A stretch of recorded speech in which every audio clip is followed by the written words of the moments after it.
Oh, how the mighty have fallen. Oh dear, oh dear, oh dear, oh dear. So, name's Dave with WatchMojo, and today we're carrying down our picks for the top 10 video game franchises on life support.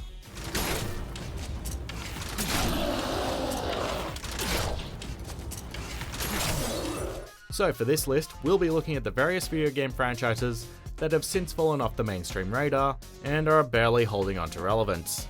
We signed on for the big stuff when we came to Andromeda. All right. Excuse me.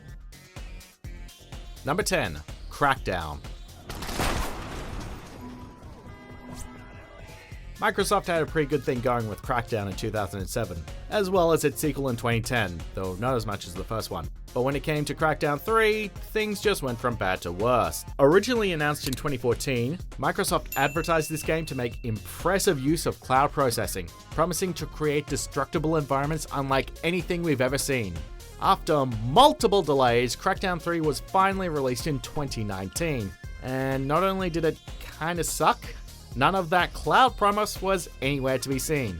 We honestly don't know if they're going to do a fourth at this point, but we seriously doubt it.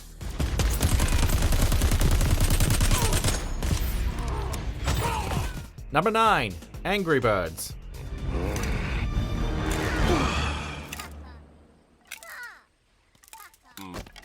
We know what you're thinking, but WatchMojo, Angry Birds is dead. But that's where you're wrong. Against all odds, Angry Birds is still holding on, despite not being relevant since about 2011. In fact, in 2019 alone, there were 4 Angry Birds games: Dream Blast, Isle of Pigs, Angry Birds Pop 2, and Angry Birds Explore. If this is the first you've ever heard about it, don't worry, you're not alone. Oh, and who can forget the Angry Birds movie 2, which was released that August? Anyone? No, I think everyone forgot about that. Well, it made $150 million off a $63 million budget. I know that sounds interesting, but keep in mind, the first movie made more than double that amount. Didn't they know that all the kids are playing Fortnite these days? This is the real hero, right here. Number 8, Dragon Age. So I don't really have a choice about this. None of us has a choice. Dragon Age was another slam dunk for BioWare. Origins was very well received and sold 3 million units.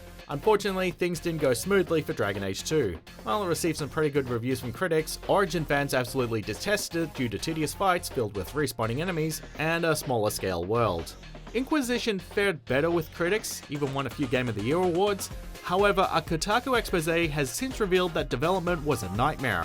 A 4th Dragon Age game is currently in the works, but given the drama going on behind the scenes with BioWare and EA, we're very, very skeptical about this one. And perhaps they are right. Number 7, WWE 2K. The referee is watching this one very closely. At any moment, he'll have to call this match if one of these combatants can't get up. We have long since passed the peak of the wrestling game.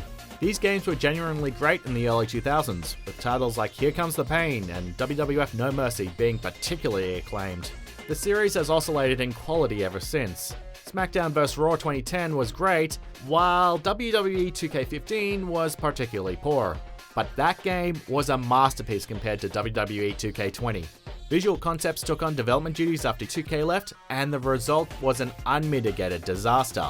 The game was fiercely condemned for its lack of polish, which included numerous glitches, bugs, terrible graphics, and a wonky physics engine. If there is a 2K21, it'll really need to impress fans who were burned by the last game. Both of these superstars looking a little worse for wear right now. Number 6, Star Fox.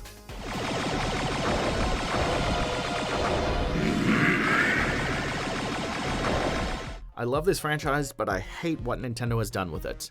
Once upon a time, this series was one of the most popular Nintendo franchises in the world. 1993's Star Fox was a fantastic success, and Star Fox 64 was so goddamn awesome.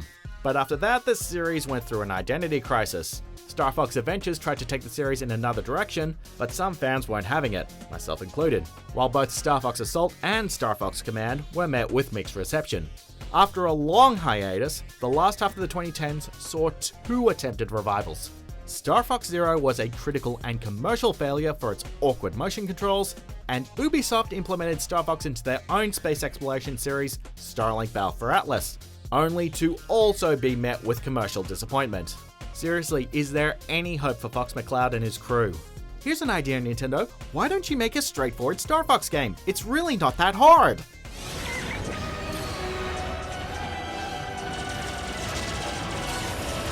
Number 5. Silent Hill.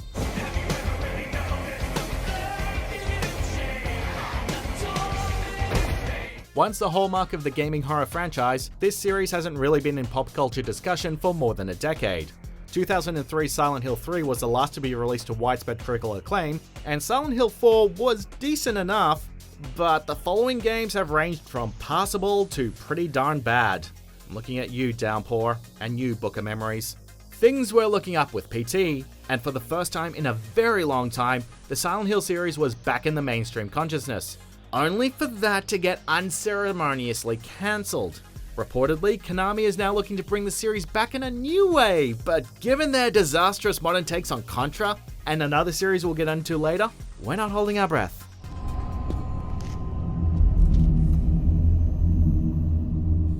Number 4. Mass Effect. I saw... I'm not sure what I saw. You know, it's frankly amazing that BioWare managed to bungle this series so badly. The first 2 Mass Effect games were incredibly well received and insanely popular. The first game may not have aged that well, but Mass Effect 2 is still regarded as a certifiable masterpiece. And then Mass Effect 3 came along. Despite being a great game, the finale of the trilogy was not well received by fans. Then along came Andromeda, a complete mess that completely changed people's perspective of the series, due to its technical issues and poor character animations. Then, just like Dragon Age, came a Kotaku expose that highlighted mismanagement conditions. Combine all that with Anthem's mismanagement, it's hard to get excited about anything BioWare related anymore. Cerberus isn't as evil as you believe. You and I are on the same side, we just have different methods. Cut to the chase. Number 3. Alone in the Dark. I hate those things! There was once a time when Alone in the Dark was the name in survival horror. The first game, released back in 1992, revolutionized the survival horror genre. There was absolutely nothing like it at the time. A few sequels did follow, but no one seemed to care about them too much. And now, Resident Evil has effectively took over the survival horror mantle. Unfortunately, all of the latest attempts have been truly embarrassing affairs. The 2008 reboot was a hot mess, and the less said about 2015's god-awful Illumination, the better. THQ has since acquired the rights to the franchise, but they've made some blundering mistakes of their own lately, so we're not holding our breath.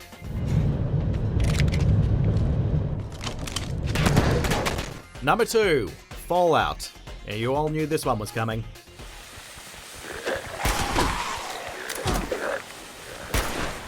And the story behind Fallout, and by extension Bethesda, hasn't been pretty recently.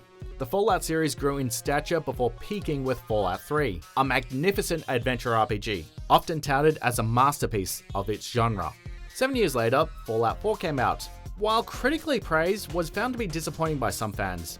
Oh, but then Fallout 76 happened, which has been an utter travesty by all accounts. Not only is it a bad game, but it's been surrounded by controversy since its release, owing to things like accidental data breaches, falsely advertised nylon bags, a tone-deaf subscription service, and the list goes on.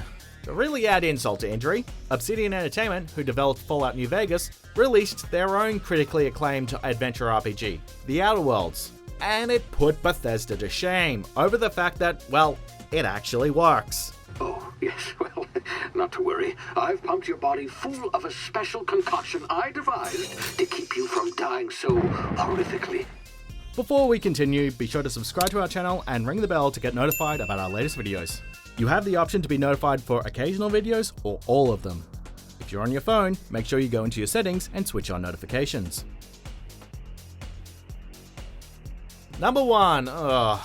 Metal Gear. You'll have to take the elevator to the surface, but make sure nobody sees you. If you need to, contact me by codec. What a sad day for Metal Gear, and therefore the world. Metal Gear has long been Hideo Kojima's baby, and has been actively involved in the series since its inception in 1987. His final output, The Phantom Pain, received widespread acclaim and shipped over 6 million units. Unfortunately, a feud between Konami and Kojima meant the campaign was left unfinished. Meanwhile, the first Metal Gear game following Kojima's departure was ridiculous, a bland zombie survival game, Metal Gear Survive.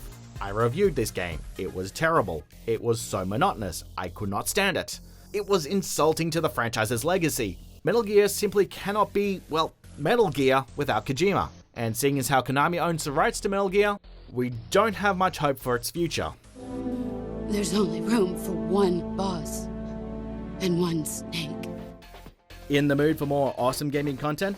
Be sure to check out this video here on Mojo Plays. And don't forget to subscribe and ring the bell to be notified about our latest videos.